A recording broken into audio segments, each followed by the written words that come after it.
queria abordar com vocês a questão da verdade, alguns pontos relativos a esse problema, e já entrar, portanto, num primeiro ponto, num primeiro elemento que é muito usado para se questionar a doutrina católica. A doutrina católica, como a gente tentou mostrar na aula passada, nas aulas passadas, ela é totalmente dependente da ideia de verdade. Se você não acredita na existência de uma verdade e, consequentemente, na existência da realidade das coisas, a doutrina católica cai por terra.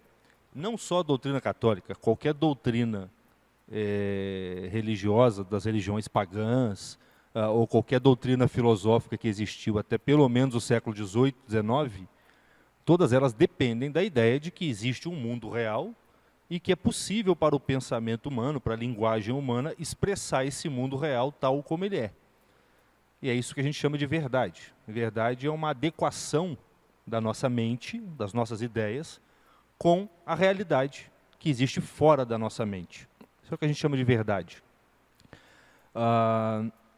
De tal modo que um primeiro ponto que a gente deve levar em conta, e que é muito próprio da nossa época, semana passada eu disse para vocês que São Tomás de Aquino, na Suma contra os Gentios, discutia com judeus, muçulmanos, pagãos, e ele não precisava defender perante esses personagens a existência da verdade ou da realidade, porque todos eles sabiam disso, sabiam que a realidade existe, sabiam que a verdade existe, sabiam inclusive que é impossível negar a existência da realidade e da verdade, e portanto São Tomás partia desse terreno comum para poder dialogar com seus adversários. Quer dizer, eles eram adversários no que eles consideravam como verdadeiro. Cada um considerava uma coisa diferente como sendo verdadeiro, mas eles não eram adversários no que diz respeito a considerar que a verdade em si mesma existe. Eles concordavam que a verdade existe, embora cada um tivesse uma descrição mais ou menos diferente do que fosse a verdade. Tá dando para entender isso que eu estou dizendo? Hoje nós não temos mais esse terreno comum. Hoje nós não somente discordamos do ponto de vista do que nós consideramos ser verdadeiro ou não, mas como existem pessoas, grupos acadêmicos, centros de pesquisa, filósofos e tradições intelectuais que negam a existência da própria verdade. Então, aquele terreno comum dentro do qual São Tomás conseguia se situar, aquela terra firme na qual ele apoiava os seus pés para discutir com pagãos, judeus e muçulmanos, hoje nós não temos mais. Com algumas pessoas, com judeus, muçulmanos e pagãos, vamos dizer assim, da antiga, nós ainda conseguimos pressupor esse terreno. Tá? Mas com os chamados neopagãos, para usar a expressão do Bento XVI, não dá para discutir mais pressupondo essa terra firme, porque uma das primeiras coisas que eles negam é a existência da verdade e a existência da própria realidade, que no fundo é a mesma coisa, a gente vai tentar ver aqui agora. Então, nós temos, na nossa época, a difícil tarefa de ter que provar para o sujeito a existência de uma coisa que não pode ser provada. Porque, veja bem, a verdade ela é um pressuposto de qualquer discurso. Quando a gente começa a falar, qual que é a diferença entre falar e, sei lá, emitir um ruído como um animal faz? O ruído ele não significa nada de verdadeiro. Ele não tem essa pretensão. Ele expressa uma emoção. O cachorro, quando late, sei lá, ele viu um gato. O pássaro, quando canta, ele viu, sei lá, uma fêmea. Mas ele não quer significar alguma coisa com aquilo. Usar o som ou a escrita para significar algo de real e verdadeiro é próprio do ser humano. Quer dizer, falar é usar a linguagem, o som, a escrita, a figura gráfica, para expressar uma verdade, para expressar um conteúdo real que existe fora de mim. De modo que é impossível falar sem pressupor a existência da verdade. Ou você fala pressupondo que existe um mundo real do qual você está falando, Estão entendendo o que eu estou dizendo? Ó, tudo isso que eu estou falando aqui agora é porque eu pressuponho que essas coisas existem. Percebe? E quando eu pergunto se vocês estão entendendo, vocês dizem que sim, porque vocês reconhecem que essas coisas existem. A gente pode até discordar num ponto ou no outro, mas é natural que a gente vá buscando, através do diálogo, ver quem está errado. Ou eu ou vocês, e a gente vai ajustando, até chegar num ponto que a gente fala, agora a gente entendeu como as coisas são, como a realidade é, como isso é na realidade. Então, é impossível falar sem pressupor a existência daquilo do que você está falando. E verdade nada mais é do que uma adequação entre o que você fala e aquilo do que você fala. Isso quer dizer o quê? Que o sujeito, quando diz que não existe verdade, ou que não existe realidade, ele está te levando para o campo do reino animal. E é por isso, como eu disse na aula passada, que essas discussões terminam em gritos, terminam em intervenções. Você é fascista, tira ele daqui. Segurança, tira o cara daqui, joga na prisão, no campo de... É uma espécie de micrototalitarismo, microfascismo. Um cara desse, quando chega no poder, dá o que a gente conhece, que são os regimes totalitários, onde justamente quem fala a verdade tem que ser abolido, censurado, etc. Então, a nossa tarefa é difícil por conta disso, porque você tem que provar o óbvio, e o óbvio não se prova. O óbvio é aquilo que você pressupõe para provar o que não é óbvio. Percebe? Eu não posso provar para vocês que eu estou aqui. Ou vocês aceitam que eu estou aqui porque eu estou aqui, ou não tem conversa. Aí eu posso fazer igual o mestre Zen, pegar um bastão e dar na cabeça de alguém, para ver se pela dor ela se convença de que eu estou aqui. Aristóteles, inclusive, falava isso, falava, o sujeito que nega o que é óbvio, só tem um jeito dele aceitar o negócio, é você batendo nele. Percebe? A ironia que ele está usando? Porque o ato físico é aquela história, me belisca para ver se eu estou sonhando, certo? O ato físico te fala, ó, tem um negócio aqui que existe, cara. Você pode negar que a realidade exista, mas espera aí, se estiver tendo um tiroteio na sua rua, você vai ficar no meio da rua porque a bala não existe, o tiroteio não existe, é da sua cabeça? Não faz sentido. Então, assim, não dá para provar que a verdade existe. O que dá para provar é que negar a existência da verdade é impossível. Quer dizer, dá para você chamar a atenção do sujeito para o fato de que aquilo que ele está falando é contraditório, é impossível. Mas ainda isso depende da boa vontade do sujeito, porque se ele tiver decidido, obstinado com a negação da verdade e da realidade, não tem jeito. Aí os recursos passam a ser cada vez mais recursos de natureza física. É claro que o Aristóteles, quando fala que o único jeito é bater no sujeito, ele não está pedindo para você fazer isso. Mas existem recursos físicos que às vezes podem fazer o cara perceber isso. Por exemplo, às vezes é tão ridículo a negação da verdade que o sujeito está fazendo, que se você estiver com ele diante de um público, você consegue mostrar para o público que é tão ridículo aquilo, que o sujeito começa a ficar envergonhado e começa a se dar conta de que o que ele está falando não tem sentido nenhum. Estão percebendo? Então, às vezes, você tem que usar recursos desse tipo. Rezar para que o Espírito Santo abra o coração do sujeito. Aguardar para ver se a vida oferece oportunidades, ocorrências graves na vida do sujeito que o convençam disso. Ou você, se você tiver a virtude da prudência, você consegue, pelo discurso do sujeito, em ocasiões específicas, fazer o sujeito se envergonhar um pouco. Se sentir um pouco humilhado por perceber diante do público, que no geral vai rir dele, perceber que aquilo que ele está dizendo não procede. Isso por quê? Porque não dá para você provar que a verdade existe, dá para você fazer o cara se tocar de que ela existe. A verdade é uma coisa assim, ou o cara viu que ela existe ou não viu. E por que é possível provar isso por outros meios? Porque no fundo, todo mundo sabe que a verdade existe, inclusive quem a nega. Porque quem a nega só a nega dentro da sala de aula, dentro do seu gabinete, na hora que está escrevendo a sua tese universitária, ou na hora que está em sala de aula ensinando para os alunos. Mas na hora de receber o salário, se o dinheiro vem menos do que o que é justo, a pessoa vai lá com o comprovante e fala, está aqui ó, a prova de que eu recebi menos. Imagina se o patrão vira para o cara e fala, isso é mentira, isso é coisa da sua cabeça. Não existe verdade. Ele vai aceitar isso? Não vai. É claro que não vai.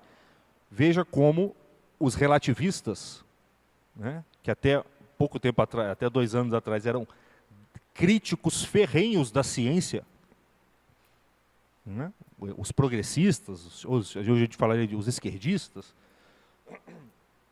são extremamente relativistas hoje e críticos ferrenhos da ciência, porque a ciência parte da ideia de que existe uma verdade e que em alguma medida você pode alcançá-la. Veja como é que eles começaram a defender a ciência de uma maneira completamente totalitária a partir do advento da pandemia. E o problema das vacinas, por exemplo. Eles, não, é ciência, e se você nega qualquer coisa, você é um negacionista. Estão percebendo? Nós passamos a ser, nós assim, né? Bem, vocês estão entendendo. Nós passamos a ser os negadores da verdade e eles os defensores da verdade. Olha que coisa curiosa. Isso é por quê? Porque a alma humana foi feita para a verdade. Então você pode negá-la parcialmente, mas você não pode negá-la totalmente. Como eu disse para vocês semana passada, a mentira ela tem uma natureza vampiresca. Ela só se alimenta do sangue da verdade. Então, se você abole totalmente a verdade, não faz sentido para a mentira existir.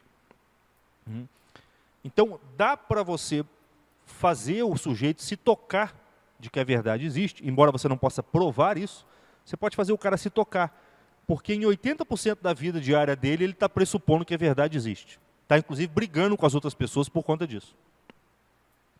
E, inclusive, a gente vai ver, quando ele tenta te convencer de que a verdade não existe, ele está pressupondo que isso seja uma verdade. Simples.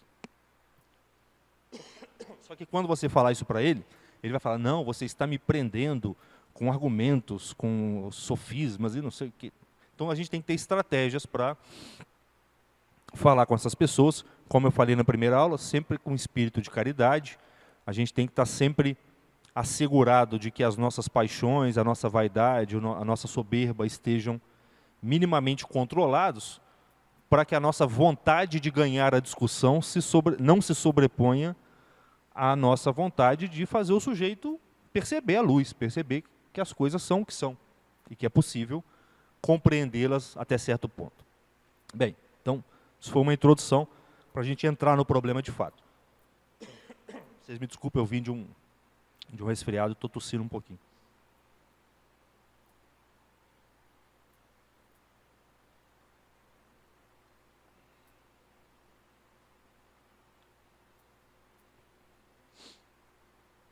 Olha só. Quando as escrituras dizem que Deus criou as coisas do nada, quando a tradição reafirma isso, Deus criou as coisas do nada, o que esse nada significa? É claro que esse nada não era um nada absoluto, tá? Que existia, porque Deus existia, né? Se Deus criou as coisas do nada, esse nada não pode ser um nada absoluto, porque o nada absoluto pressuporia a inexistência do próprio Deus. Mas se foi Deus quem tirou as coisas do nada, espera aí, Deus existia e esse nada aí é uma metáfora, tá? É um artifício poético.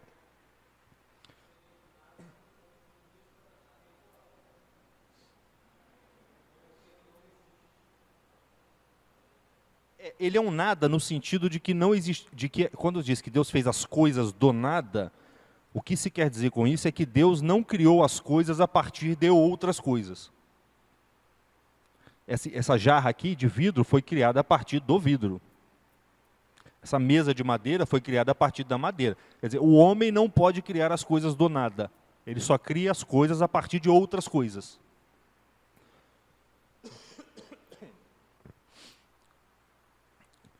Mas Deus criou as coisas do nada. Deus não precisa de outras coisas para poder tirar dessas coisas outras coisas. Ele é o criador da primeira das coisas. Então, esse nada significa simplesmente que Deus não... O ato criador de Deus não pressupõe criatura nenhuma, a partir da qual ele tiraria as outras criaturas. Embora ele possa fazer isso como ele faz. O corpo humano ele tira do barro da terra. Mas o barro da terra ele criou do nada. Faça-se o elemento seco. Percebe? Os elementos materiais ele tirou do nada. Depois ele tira os animais da água, da terra, o homem do barro, etc. A alma humana ele não tira de lugar nenhum, ele cria direto. É o sopro divino ali. Tá? Então, Deus, por ser uma potência infinita, onipotente, ele pode tirar a coisa do nada. Nós, por sermos uma potência limitadíssima, só podemos tirar as coisas de outras coisas. Os animais nem isso podem. O animal pode até usar uma coisa, sei lá, o macaco pega um graveto para cutucar no formigueiro. Mas ele não pode criar nada a partir do graveto. Percebe? Senão ele criaria um espeto, qualquer coisa, que é o que nós fazemos, né? Então, é claro que essas coisas elas não vieram do nada, no sentido assim, existia um puro vazio e as coisas surgiram. Não, existia Deus. Tá? E Deus não criou as coisas de outras coisas. Então Deus, num certo sentido, tirou essas coisas dele mesmo. Por isso que São Paulo diz, nele nós nos movemos, existimos e somos. Num certo sentido, nós estamos em Deus. Tá? Isso não é panteísmo. Panteísmo é dizer que, no fundo, nós somos Deus. E só temos a impressão de que nós não somos. Tá? Não, o que a doutrina cristã diz é, nós estamos em Deus, nós participamos de Deus, nós existimos em Deus. Tá? Porque Deus criou todas as coisas, permitindo a cada uma das coisas que participassem daquilo que ele é. E o que ele é? O ser. O que ele diz para Moisés? Eu sou aquele que é. E o ato criador de Deus é permitir que as coisas participem daquilo que é. Então, eu, Sérgio, sou. O Luiz Felipe é também. Essa garrafa é. Esse jarro é também. Porque participamos do ser absoluto, daquilo que é, no sentido eminente, que é Deus. Bem,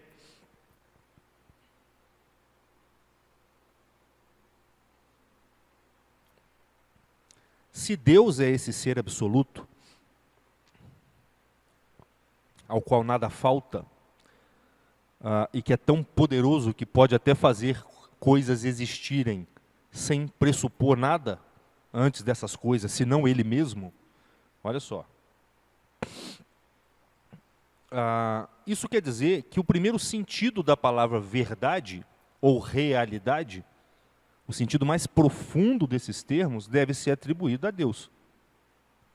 Deus é a realidade por excelência. Deus é o ser por excelência. Deus é a verdade por excelência.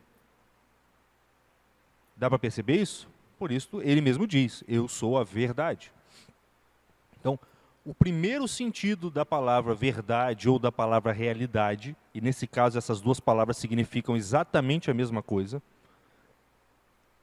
se refere ao próprio Deus, ao ser absoluto, do qual nós fomos tirados, sem que ele não pressupusesse nada, e pelo qual nós podemos ser dignos de dizer que nós somos, ainda que a nossa existência seja parcial, porque um dia nós não fomos, e um dia nós deixaremos de ser, e assim por diante. Bem, agora como é que Deus, que é a verdade e a realidade por excelência, cria os outros seres? Como é que se dá esse processo? Olha só, isso aqui não é o que a gente tem que explicar para as pessoas que vão criticar a existência da verdade. Isso aqui é o entendimento que nós temos que ter para conseguir alcançá-los de alguma maneira. Tá? Então, como eu disse, a apologética ela pressupõe a teologia dogmática, ela pressupõe que a gente entenda a nossa fé muito bem, tá? Para que nós sejamos capazes de defendê-la perante aqueles que a atacam e até atraí-los para a nossa fé. Bem, São Tomás diz o seguinte: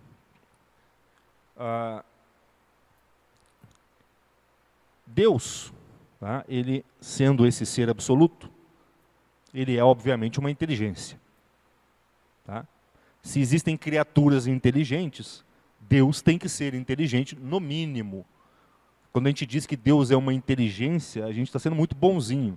Ele é muito mais do que isso. Mas no mínimo ele tem que ser inteligente. Senão ele não poderia criar criaturas inteligentes. O efeito não pode ser maior do que a causa. Certo? O efeito tem que estar contido na causa. Tá?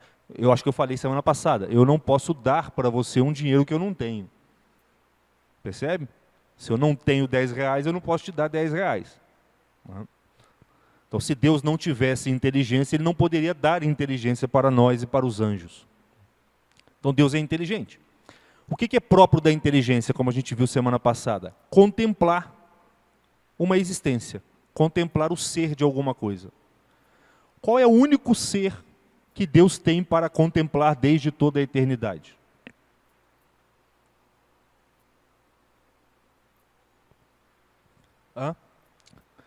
Deus é uma inteligência. É próprio da inteligência contemplar um objeto que é o ser. A minha inteligência contempla o ser da garrafa, o ser do microfone, o ser das plantas, etc. Deus, sendo uma inteligência, ele também contempla alguma coisa, e desde toda a eternidade. Qual é a única coisa, qual é o único objeto que Deus pode contemplar desde toda a eternidade? Ele mesmo. Então, Deus conhece a si mesmo desde toda a eternidade. E quando você conhece alguma coisa, como eu expliquei semana passada, o conhecimento de uma coisa forma na sua mente uma imagem, um conceito dessa coisa.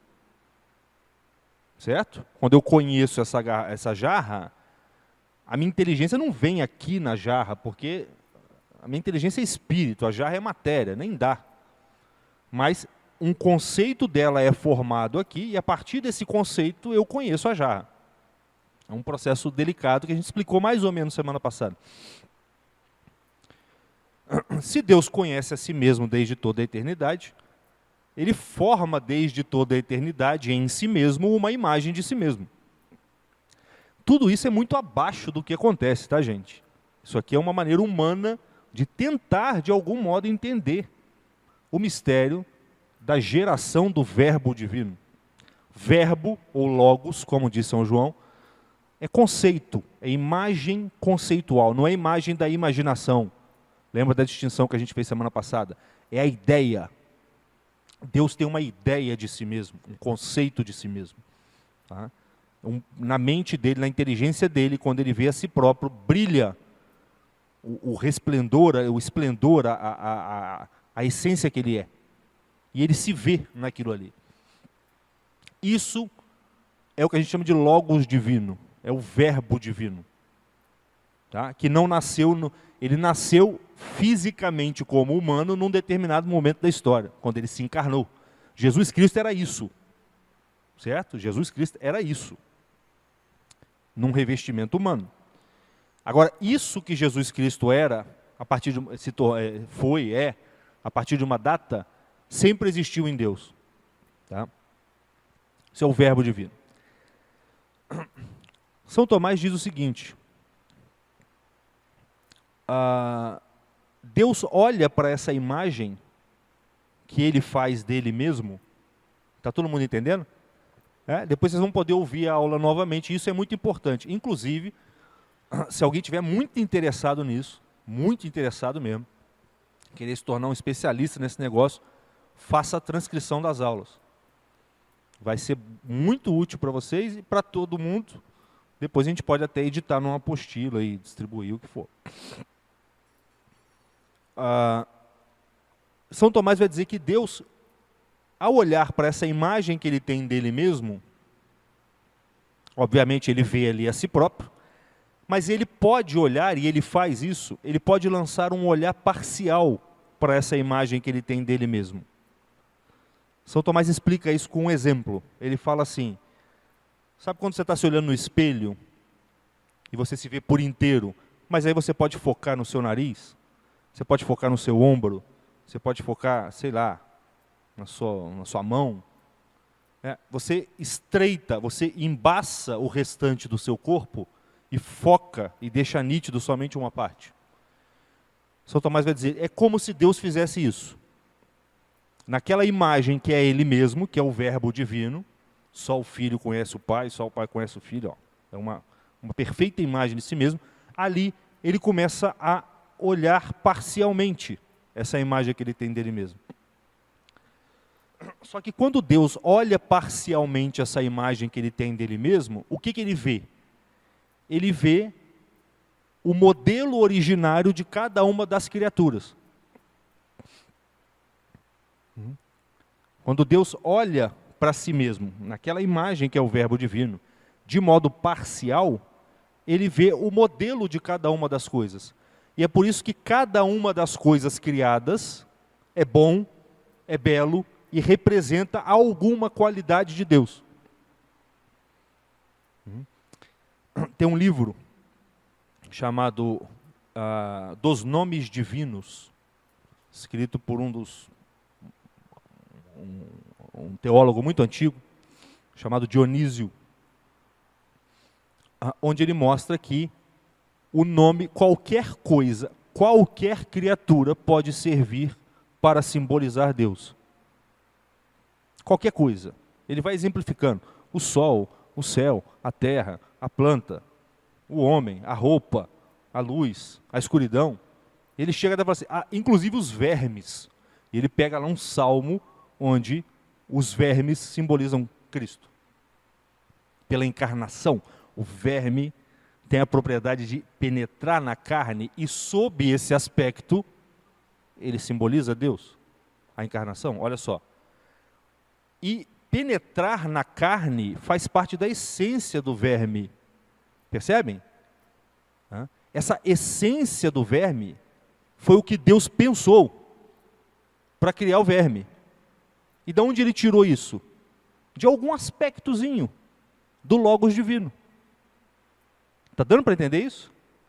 Parece difícil, mas não é tão difícil. Não é tão difícil isso. Só é uma coisa que a gente não está acostumado a pensar. Mas só poderia ser assim. Ó. Como é que você cria as coisas? Você tem uma ideia, não é? Aí dessa ideia você vai montando a coisa. Ó, eu preciso de uma coisa para apoiar o copo. O que pode ser? Um balcão ou uma mesa? Ela tem que ser firme o suficiente para suportar o copo. Não pode ser de papel, tem que ser de madeira. Então eu vou pegar uma madeira. Ó, dentro de uma ideia que eu tive, eu estou olhando para os aspectos dela e procurando os elementos para poder montar a mesa. Percebem? É isso que Deus faz. Deus só não precisa sair para procurar madeira para fazer a mesa. Ele pensa na madeira e depois ele fala, faça-se a madeira, sei lá, e a madeira surge. Então, tudo o que é criado a partir de um modelo originário, uma ideia que Deus pensou, como diz Santo Agostinho. As ideias de Deus são modelos de cada uma das criaturas. E essas ideias, no fundo, são pedaços de uma única ideia que Deus tem. Do único pensamento que Deus tem e pensa desde toda a eternidade, que é Ele próprio.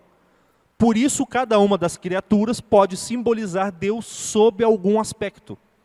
Sob justamente aquele aspecto que ele visualizou ao formar a ideia da água, da árvore e do que for. Então, olha que interessante. Quando Deus cria uma coisa, essa coisa é dita verdadeira. Por que ela é dita verdadeira? Porque ela corresponde perfeitamente à ideia na mente divina. A árvore que Deus criou corresponde perfeitamente àquilo que Deus pensou sobre a árvore. Percebe? Não tem nada ali que seja contrário à ideia que Deus teve para uma árvore. Então eu olho para uma árvore e falo, essa árvore é de verdade, ela é real. Ó. O segundo sentido da palavra verdade ou real é quando nós o utilizamos para se referir à existência das coisas. Essa mesa é real, esse vidro é real, eu sou real. E o que eu quero dizer com isso? Que isso que eu sou corresponde a uma essência, a uma natureza. Eu sou um verdadeiro homem. Isso aqui é um verdadeiro vidro, é uma verdadeira jarra. Jarra é uma coisa criada pelo homem, então Deus não precisou pensar a jarra, certo? O homem pensou, ele pensou o vidro e outras coisas. E ao pensar o homem, ele pensou a jarra. Tá? Mas o fato é que tudo aquilo que existe é verdadeiro porque corresponde à ideia que Deus teve daquela coisa. Estão entendendo? Só que é o seguinte, Deus primeiro pensa e depois ele cria as coisas. Então quer dizer que as coisas reais, as criaturas, são menos do que as ideias de Deus. A ideia que Deus tem de uma árvore é mais real do que as árvores. Poderia ser de outro jeito? Não poderia ser de outro jeito. Lembrem, o menos não pode vir, o mais não pode vir do menos. É difícil pensar isso, por quê? Porque as nossas ideias são menos do que as coisas criadas. A minha ideia de árvore é mais fraquinha, é menos real do que a própria árvore. Ó.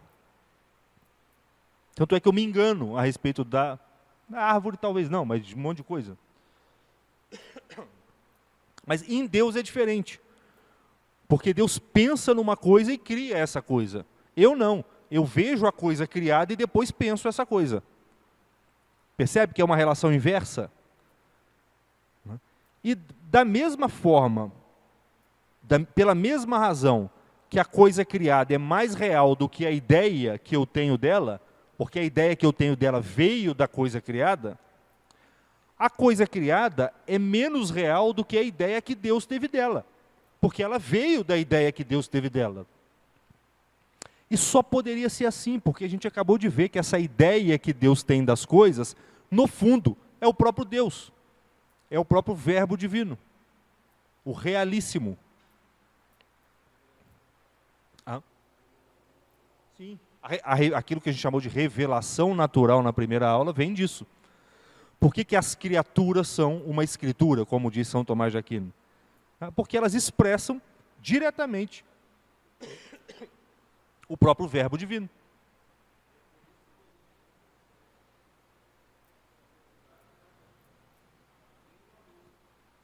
Aristóteles dizia isso. Ele está dizendo, é por isso que a gente não consegue se aprofundar em nada, nem numa mosca. Exatamente, Aristóteles dizia. A inteligência humana não pode compreender na sua plenitude, na sua totalidade, o que é um mosquito. Não dá. Porque no fundo, compreender uma coisa, como diz Santo Agostinho, é sondar a mente divina. É buscar a essência da coisa. E a essência da coisa é o que Deus pensou sobre aquela coisa. Que está presente nas coisas de algum modo, como a gente viu semana passada. A essência das coisas se manifesta nas coisas. Lembra do processo de nutrição, que a gente explicou semana passada? O ato de conhecimento é como se fosse um processo de nutrição, que você vai matando a coisa, até tirar a vitamina, o elemento último que está ali, que é a essência. Essa essência, no fundo, é o modelo originário que Deus usou para criar as coisas. Isso aqui que eu estou falando para vocês é Santo Agostinho, tá? É Dionísio, é São Tomás de Aquino, é São Boaventura. Isso é a tradição da igreja. Bem, agora, olha que coisa. Aí que começa o problema. De Deus para as criaturas não tem falsidade, não tem erro, não tem engano, porque Deus não se engana. Agora, quando eu olho para a criatura e formulo um pensamento da criatura, e formulo um juízo sobre a criatura, aí eu posso me enganar. Percebem? Quando eu olho para as coisas e uma imagem dessa coisa passa para a minha inteligência, o conceito dela, ou a imaginação, mais profundamente o conceito dela, e eu começo a articular esse conceito com outras coisas, começo a dizer o que as coisas são, aí eu posso me enganar. O que acontece todo dia com a gente. Semana passada, eu falei assim, o padre tem terminado a missa por volta de 8h10, 8h20, então não tem problema se eu chegar lá 8h20. Né? Saí de casa, olhei o celular, estava o padre assim, já terminei, 7h. Provavelmente ele pensou, ó, eu estou terminando tarde, deixa eu consertar aqui, que foi combinado 8 horas. Eu me enganei, eu fiz um juízo. Esse engano vem do pecado original, da nossa ignorância.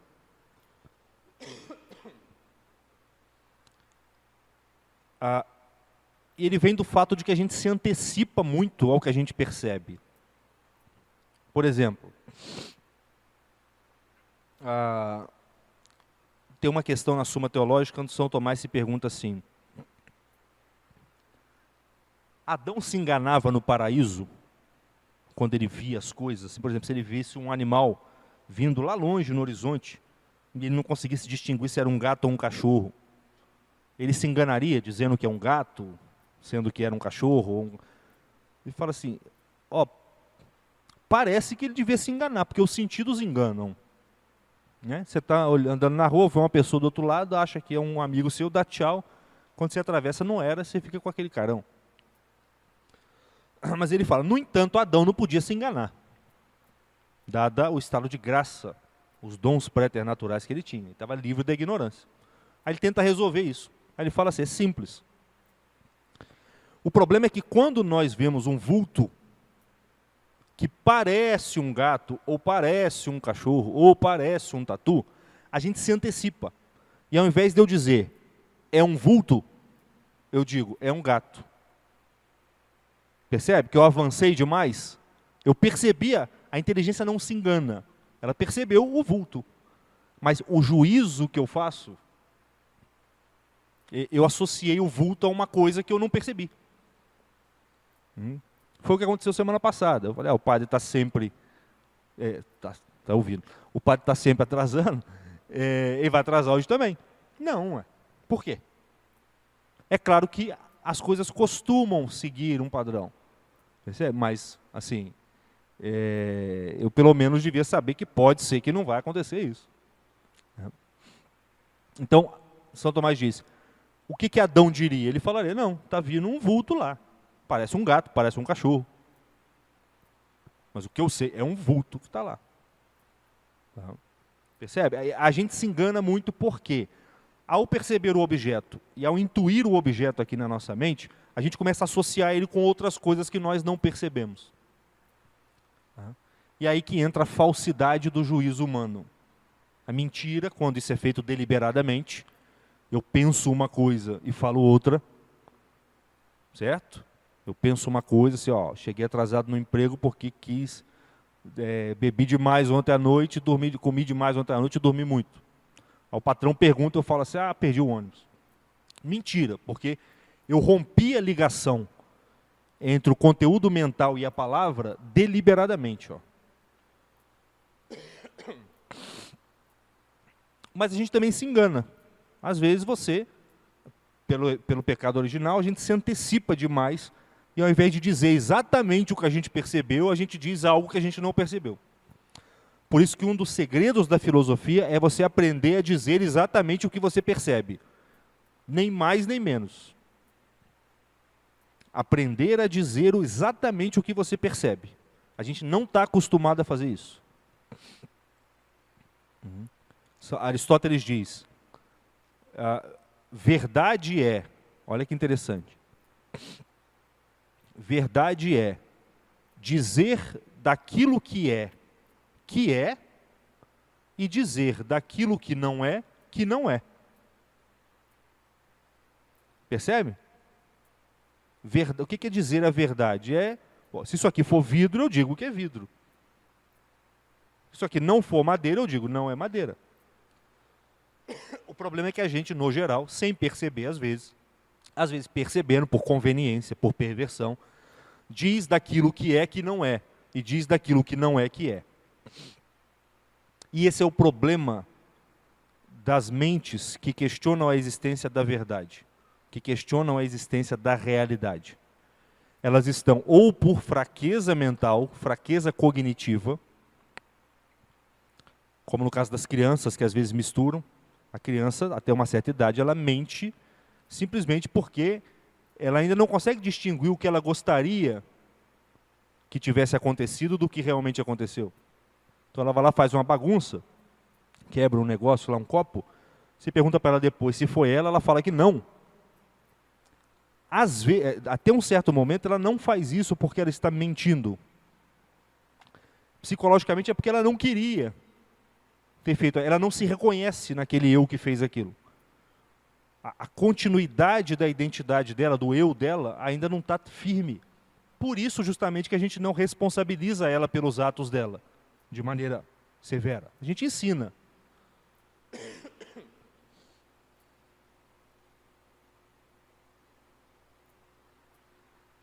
Às vezes, por uma questão educacional, problemas culturais, a gente tem uma deficiência nisso, que é perdoável em alguma medida. Mas a maior parte das vezes é porque é conveniente para o ser humano não estudar, não desenvolver a inteligência, porque isso pressupõe sacrifício, pressupõe recolhimento. O recolhimento pressupõe abstinência dos prazeres. A gente não quer romper com o mundo, então a gente não estuda. Ou porque até a gente quer tirar vantagem das coisas mesmo, mente por conveniência, para sair na vantagem, para ter poder, para ter dinheiro, para ter o que for. Bem, então, vamos lá. De Deus para as criaturas, tá, tem uma correspondência perfeita, ele não mente. Tá? Vamos começar mais em cima. De Deus para o Logos, para o Verbo Divino, eles são coeternos, tá? Eles são a mesma substância, não tem nem distância entre uma coisa e outra. Do Logos Divino para as criaturas, não tem mentira. As criaturas expressam as próprias ideias que Deus pensou. Das criaturas para a mente humana, tá? Quando eu intelijo as criaturas, não tem erro. A nossa inteligência ela não erra quando ela entende uma coisa. É como o nosso olho. Você não pode se enganar ao ver uma coisa. Você viu a cor preta, você viu a cor preta. Você viu a cor laranja, você viu a cor laranja. A inteligência é a mesma coisa. Você entendeu um vulto, você entendeu um vulto. O problema começa na linguagem. Quando ao invés de dizer eu vi um vulto, você diz eu vi um gato. Simplesmente porque a figura do vulto era semelhante à figura do gato. Mas o ser que você percebeu não era do gato. Podia até ser um gato. Só não foi o ser que você inteligiu. O ser que você inteligiu era do vulto. Mas no momento de expressar aquilo, você acrescentou algo que você não tinha inteligido. Você errou, se enganou, mentiu, se for deliberado. Como hoje querem nos forçar a olhar para um macho de 2 metros de altura que ganhou a natação e falar que é uma mulher. Percebe como é que é perverso esse negócio? Porque força você a romper o seu elo com Deus. Porque dizer a verdade é manter um elo com Deus. Ó. Deus, o Logos Divino, as criaturas, a inteligência humana e a linguagem humana devem estar alinhados. Ó. A linguagem humana deve expressar o pensamento humano, que deve expressar as criaturas, que expressam o Logos Divino, que expressa Deus. Por isso que quem fala a verdade se aproxima de Deus. Quem mente se afasta de Deus. Ó. A linguagem humana foi feita para expressar a verdade do pensamento. E o pensamento foi feito para captar a realidade das criaturas. As criaturas foi feitas para expressar o Logos Divino. E o Logos Divino nem foi feito. Ele é a própria expressão eterna de Deus. Estão entendendo? Quando você ensina para um sujeito que ele tem que dizer de algo que é, que não é, de um macho de 2 metros de altura, que ele não é um macho de 2 metros de altura, você está ensinando, você está afastando ele de Deus. E isso é o que a gente chama de diabólico. Dividir o cara, separar o cara. Pois bem, Tudo isso que eu estou falando é para a gente entender o seguinte, que a linguagem humana e o pensamento humano foram feitos naturalmente para dizer a verdade, para dizer a realidade das coisas, para expressar a realidade das coisas. No entanto, em razão do pecado original, a nossa linguagem pode se desvirtuar e ir por uma direção contrária à direção das coisas. Isso pode acontecer. É um problema nosso hoje.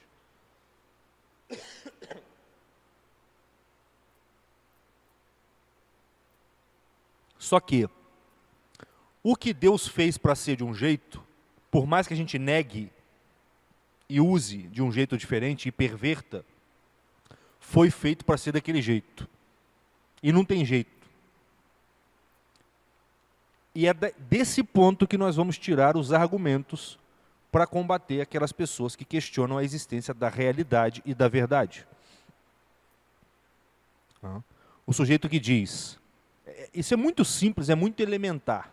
Tá? O difícil é achar, é saber colocar isso para o sujeito sem fazer ele sentir que está sendo atacado ou que isso é só verborragia. Tá? E a gente vai desenvolver isso nas próximas aulas, na próxima. Mas o ponto é o seguinte. Quando o sujeito diz, por exemplo, não existe verdade, tudo é ponto de vista, é preferência subjetiva de cada um. Tá? O que você tem que apontar para o sujeito na hora? O que você tem que perceber na hora? Ele, quando diz isso, ele está se colocando na posição de quem só está emitindo uma opinião e uma preferência sua, ou ele está se colocando na posição de quem captou uma verdade real que vale para todo mundo? Opção 1 ou 2? 2, né? É claro, só o fato dele estar falando isso para você, ele está dizendo implicitamente assim, você tem que concordar comigo, porque pelo menos isso que eu estou falando não é só minha opinião. Percebem? Tem uns que, para fazer média, falam assim, até isso que eu estou falando é só uma opinião minha. Tá, mas aí o que ele está dizendo é o seguinte, ó, eu estou falando um negócio aqui, você não precisa acreditar não, tá? Porque nem eu acredito nisso que eu estou falando. É isso que ele está falando. Aí você tem que mostrar isso para ele. Espera aí, você está me dizendo uma coisa, tá? E ao mesmo tempo me dizendo que você não está dizendo nada? É isso que você está falando? Você está me dizendo uma coisa, dialogando comigo, quer dizer, querendo me mostrar algo, uma evidência, e logo após dizer você fala, mas isso aqui não é uma evidência, isso aqui não vale, não é assim. Percebe? O ponto é o seguinte, não tem como dizer algo sem pressupor que o que você está dizendo sobre esse algo é verdadeiro. Mesmo quem mente deliberadamente está fazendo isso. Isso funciona para qualquer tipo de relativismo. O cara que fala, não existe verdade eterna, toda verdade é social, é histórica. Cada época tem uma verdade ou valores diferentes. O que você fala para o sujeito? Tá, então isso que você está me dizendo só vale na sua época. Certo? Amanhã pode ser que não valha mais isso aqui. Então vamos dormir para a gente conversar amanhã de novo. Estão percebendo? É claro que quando ele diz isso, ele está se colocando fora da história. Porque ele está enunciando uma verdade sobre a história. Estão percebendo? E é difícil mostrar isso para o sujeito, por quê? Porque nós estamos fora daquela terra firme, que eu falei no início, lembram? Não dá para provar o óbvio, dá para você fazer o cara ver que é ridículo isso. Essa é a tarefa mais difícil que nós temos hoje. Tá? O cara que diz assim, não existe verdade, toda verdade é fruto do contexto social onde a pessoa vive. Não, mas então essa verdade aí não é uma verdade, pô, é só uma expressão do contexto social no qual você vive. Eu que vivi em outro, por que eu tenho que aceitar isso aí que você está dizendo?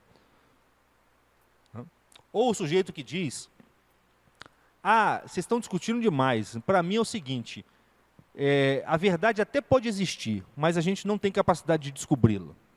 Tá?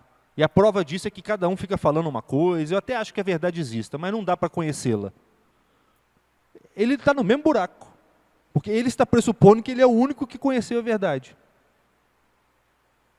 Certo? A verdade para ele é justamente essa, que a verdade não pode ser conhecida. Ao dizer isso, ele está dizendo o quê? A realidade é assim. E eu quero que vocês concordem comigo.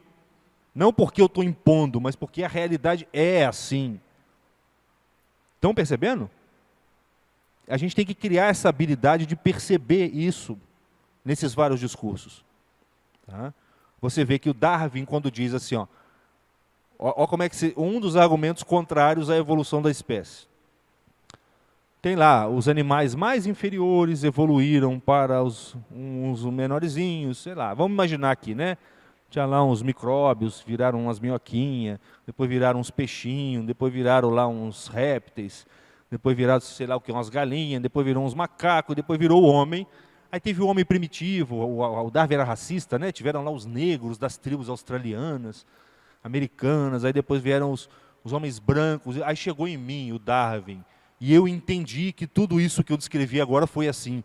Porque antes eles acreditavam que Deus tinha criado os répteis, os peixes. Não, eu descobri que foi assim. Espera aí. Mas você não é só um homem que está num estágio da evolução das espécies? Você é só um recortezinho de uma evolução que ainda está continuando, pelo próprio princípio que você está falando. É princípio dele de que essa evolução vai sempre continuar de acordo com a pressão que o meio exerce.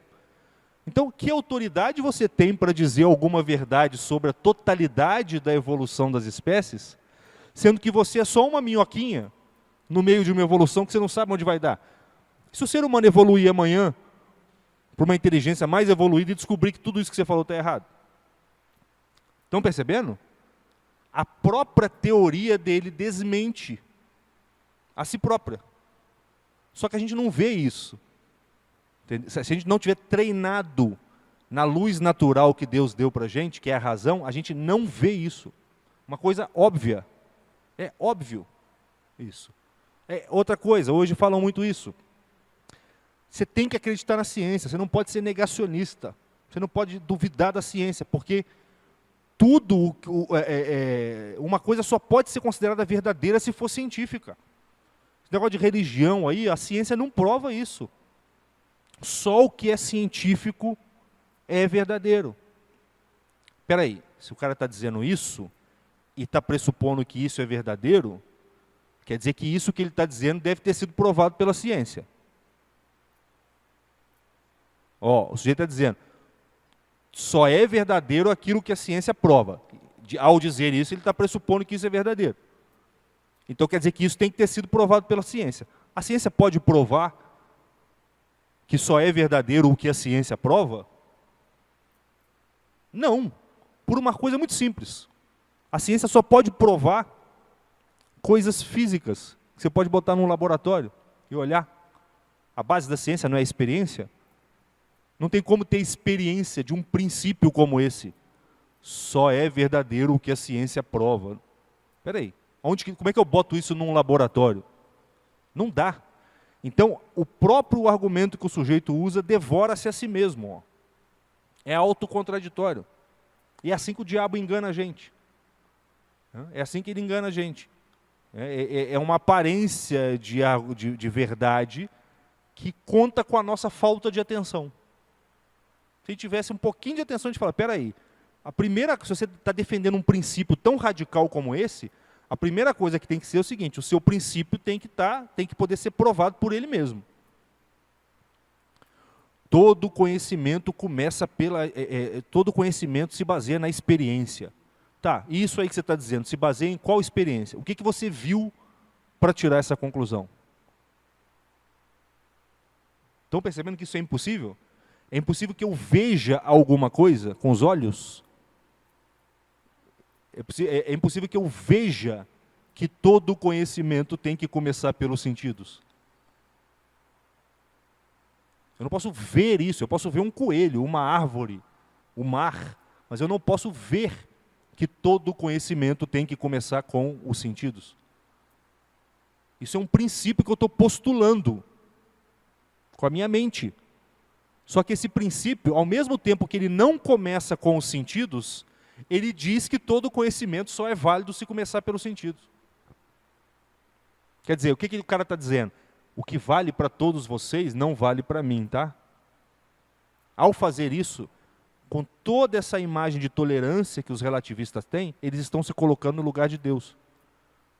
Porque ele está dizendo, só eu posso enunciar a verdade. Vocês todos estão proibidos de enunciar a verdade. Só eu posso dizer uma opinião que está além da história. Vocês todos estão condicionados pela história. Só eu posso dizer algo que não é da minha cabeça. Vocês todos só expressam preferências e opiniões subjetivas. É isso que ele está dizendo, sem dizer isso e com aparência de tolerância, de relativismo, etc. É claro que aqui no final, eu queria fazer esse desenvolvimento, falando do Logos divino, das criaturas, do pensamento humano e das palavras primeiro, e aqui eu dei alguns exemplos rápidos disso. Tá? Na aula que vem, a gente vai pegar uma dessas teorias, sei lá, a do Darwin, a do Marx, ou alguma delas, e vamos exemplificar isso de uma maneira mais detalhada. Tá bom? Mais detalhada. Tá? Mas eu espero que tenha dado para entender. Eu fico sempre, eu falei para vocês semana passada, né? Eu fico com a impressão sempre que está muito difícil. Eu sei que está difícil, mas assim, eu não gostaria que tivesse muito difícil ao ponto de não estar dando para entender nada. Mas se estiver dando para entender 70%, tá? E se mais 10 ou 20 poder ser suprido com as aulas online, que vocês podem assistir de novo, ou nas próximas, que a gente vai voltar a falar disso. Como eu disse, isso aqui a princípio é indefinido, então a gente vai estar sempre falando disso. E se vocês também se lembrarem daquilo que eu falei semana passada, a inteligência cresce na medida que a gente vai judiando dela um pouquinho. É igual músculo mesmo. Então, aquilo que a gente entende 100% significa que a gente não precisava ter vindo na aula. A gente já sabia, na verdade. Então, é preciso entrar um pouquinho numa zona obscura para a inteligência ir meditando, etc. Deus, inclusive Deus faz isso nas Escrituras, né? Vocês já leram a Bíblia, sabe como é que você lê o negócio, peraí, o que Cristo está querendo falar com essa parábola aqui, que eu não estou entendendo nada. O que ele está querendo dizer? Ele quer que você pense, pô. Por isso que o segundo grau da oração é o quê? A meditação. Ele quer que você bata, aí ele abre. Ele abre, mas primeiro você tem que buscar, pedir, buscar e bater, aí ele abre. Não é você que vai abrir, é ele.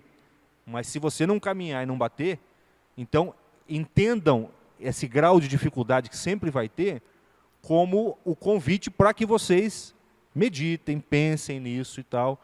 Ao longo das aulas eu vou passar alguma bibliografia também, mas a princípio eu gostaria que vocês ficassem na aula, porque essa coisa mais viva da oralidade aqui é importante. Tá? Acho que se alguém quiser fazer uma pergunta, a gente tem um tempinho, ou um comentário. Acho que dá tempo ainda, não sei.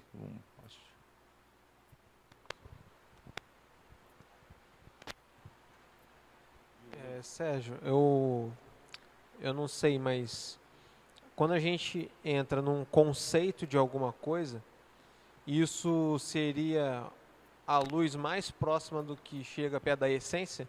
Quando a gente conceitua algo, esse é o mais próximo da essência ou já chega a ser a essência propriamente dita? Ó, a essência, ela está na coisa. Existem 3 modos de existência para a essência. A essência existe primeiro em Deus, na mente divina. É o arquétipo, o modelo que ele pensou lá no Logos divino sobre a coisa. Tá? Então ela existe em Deus. Depois ela existe na própria coisa. Porque para uma maçã ser uma maçã, a essência de maçã tem que estar ali. Que é o que dá o ser de maçã para ela. Então Deus projeta um reflexo daquele arquétipo na própria matéria, que é o que a gente chama de forma substancial, que dá a essência da coisa. E depois, olhando a maçã, a imagem dela vem para a imaginação, eu faço todo aquele processo nutritivo de abstração, e a essência vem para a minha mente. Conhecer uma coisa é receber a essência daquela coisa sem a matéria. Quando eu conheço uma maçã, a matéria da maçã ficou lá, mas a essência dela não é que saiu de lá e veio para cá, mas ela foi gerada aqui também. Então tem uma essência em Deus, uma imagem dela na maçã e uma imagem mais fraquinha dela em mim. É através dessa imagem fraquinha, tá, que eu percebo a essência da maçã e sei que ela é uma maçã, e posso, inclusive, perceber alguma qualidade divina que pode ser representada pela maçã. Certo? Então, respondendo sua pergunta, o conceito é um instrumento pelo qual nós enxergamos a essência na coisa. É um instrumento, assim como o olho é um instrumento pelo qual você vê a cor do objeto, o conceito mental, tá, aquilo que você pode definir, é um instrumento pelo qual você vê a essência da coisa. Isso é um processo psicológico muito difícil, mas que Aristóteles, São Tomás, João de São Tomás, explicaram assim de forma muito aguda. Se você quer estudar isso com profundidade, você tem que pegar o comentário de João de São Tomás ao livro De Anima, de Aristóteles. Só que é extremamente difícil, mas não é impossível de você entender. Mas a mente desses caras era muito aguda. E para a gente entender como que uma coisa que está na minha mente pode se referir a um objeto externo, e Aristóteles diz, no momento em que você conceitua algo, esse conceito toca a essência daquele algo, quer dizer, quando eu intelijo na minha mente a essência de uma coisa que está fora da minha mente, a minha mente de algum modo toca a essência daquela coisa, como um tato espiritual, para você entender como que isso se dá, você tem que ter uma capacidade introspectiva muito grande para observar esse movimento acontecendo em você, porque ele acontece em você o dia inteiro. Geralmente a gente não tem essa capacidade abstrativa. A gente começa a pensar nisso e cansa, a mente não vai. Por isso que o pré-requisito para a filosofia é as virtudes, a aquisição das virtudes, a oração. É isso que vai permitir a nossa mente voar cada vez mais alto e atingir níveis de abstração tão elevados quanto aquele atingido pelos grandes filósofos, que no geral eram santos, como São Tomás de Aquino e São João de São Tomás. Hoje eu leio São Tomás e eu até falo, eu consigo entender aí, sei lá, 90%. Mas eu jamais poderia ter essas ideias sozinho. O fato dele ter tido isso, por meditação, é uma coisa assim absurda. É coisa de Deus mesmo, santidade. Uma inteligência muito iluminada pela graça. Mas assim, num certo sentido você está certo. Eu não posso possuir a essência de algo, senão eu seria esse algo. O que eu posso ter é uma imagem conceitual que me dá a experiência intelectual da essência desse algo. E Aristóteles diz, quando você entende alguma coisa, você, num certo sentido, se torna essa coisa. Não materialmente, mas espiritualmente. Está entendendo? Inclusive, isso é um dos princípios pelos quais os pagãos acreditavam em reencarnação. Porque se eu entendo uma coisa, e aquilo que eu entendo, e ao entender alguma coisa, a minha mente, num certo sentido, se torna a essência daquela coisa, quando eu perder o meu corpo, eu vou me tornar, a minha mente vai procurar um corpo que seja similar ao da forma, ao da essência que eu aprendi na minha mente durante a minha vida passada. Percebe? Quando a gente fala de reencarnação, que é um dos problemas que a apologética vai enfrentar, eu vou explicar isso direitinho. Porque a ideia de reencarnação, tal como defendida pelos pagãos, budistas, hindus, egípcios, indígenas, ela tem um fundamento numa percepção do mecanismo da inteligência humana. Ela tem um erro, que é a incompreensão da relação entre alma e corpo. Tá? Mas ela tem um fundamento. Tá? Diferente da reencarnação tal como vista pelos espíritas. Mas a gente vai ter uma aula só sobre isso, tá? Uma ou duas aulas só sobre isso. Não sei se eu consegui pelo menos dar um caminho aí. Sim, inclusive é interessante quando a gente pega o próprio São Tomás, que riquíssimo as escrituras que ele fez e deixou para a gente aí, e ele mesmo fala que é algo tão puro, tão essencial que nem ele consegue transcrever nas palavras. Então, é uma certa forma de a gente ter a segurança de que a gente está indo para o absoluto, a gente não conseguir falar com perfeição sobre o absoluto, porque senão seria a gente. O negócio é tão misterioso e tão elevado que o Santo Agostinho dizia, o contato entre a mente humana e a essência das coisas só é possível porque Deus ilumina. São Tomás fala que não é assim. Mas essa é a ideia do Santo Agostinho. Ele fala, Deus ilumina, porque não tem como a inteligência humana captar a essência de uma coisa sem uma luz divina. Por quê? Porque Deus contém a minha inteligência e a essência da coisa. Então ele do alto pode juntar as duas. Mas daqui de baixo isso é impossível. São Tomás vai tentar mostrar que é possível. Mas eu, particularmente, acho que os dois têm razão e dá para articular os dois ali. Tá?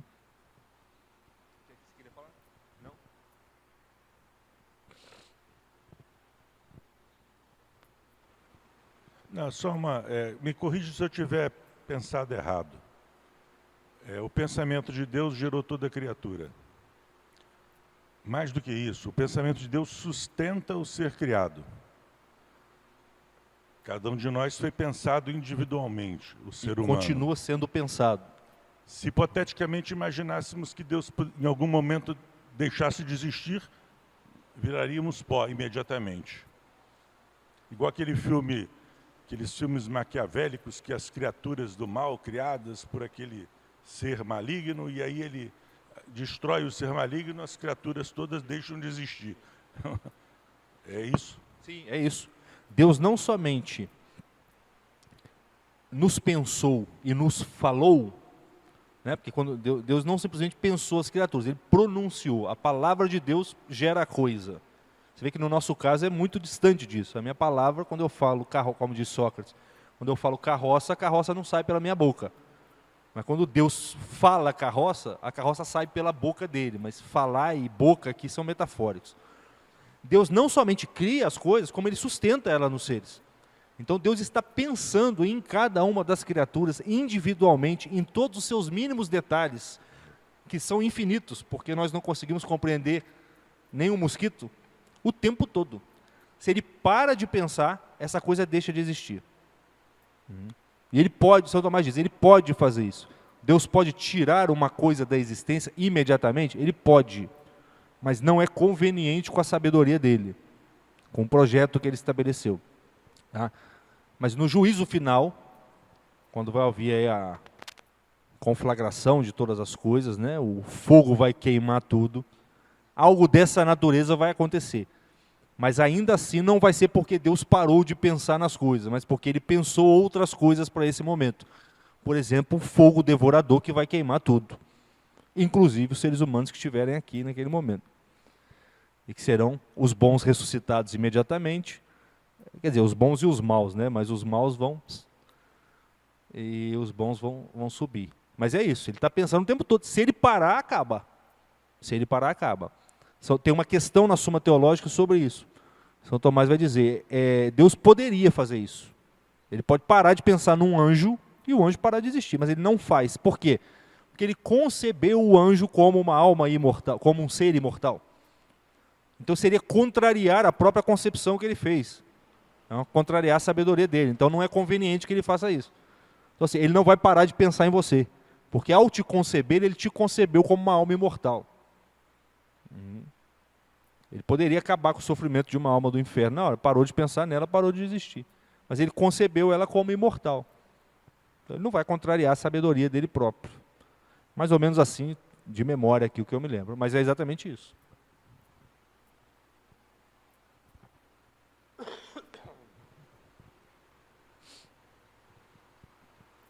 Professor, sobre essa questão, Vou encerrar.